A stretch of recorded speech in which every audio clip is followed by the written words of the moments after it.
Assalamualaikum warahmatullahi wabarakatuh. Sampurasun. Pemirsa dimanapun Anda berada, selamat berjumpa kembali bersama channel Dedi Blog Kirata Sunda.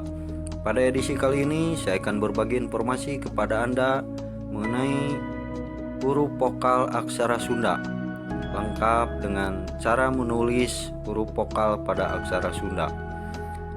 Bagi Anda yang baru bergabung dengan channel ini, silahkan dulu tekan tombol subscribe-nya. Terima kasih. Untuk itu simak tayangan berikut ini. Pemirsa, coba perhatikan cara menulis vokal A pada aksara Sunda ya. Vokal A pada aksara Sunda. Misalnya pada kata apa misalnya kan. Nah, ini adalah aksara Sunda A ya.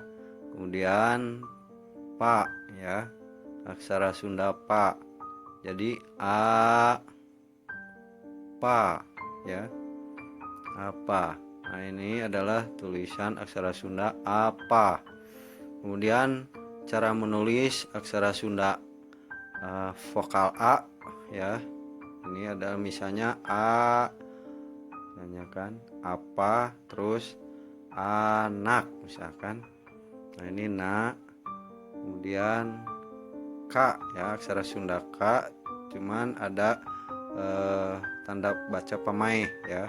Jadi bukan K tapi tinggal ak aja ya, K sajanya.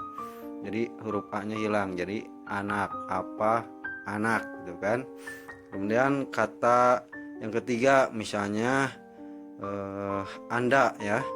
Ini ada aksara Sunda A, kemudian na nih.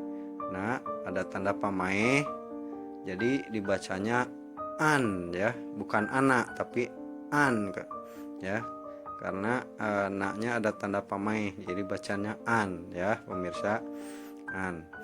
Nah, kemudian anda ya. Nah, ini huruf aksara Sunda da ya, anda, jadi dibacanya anda ya pemirsa. Nah, inilah bagaimana cara penulisan vokal A aksara Sunda ya pemirsa. Nah, itu saja yang dapat kami sampaikan. Semoga berguna dan bermanfaat.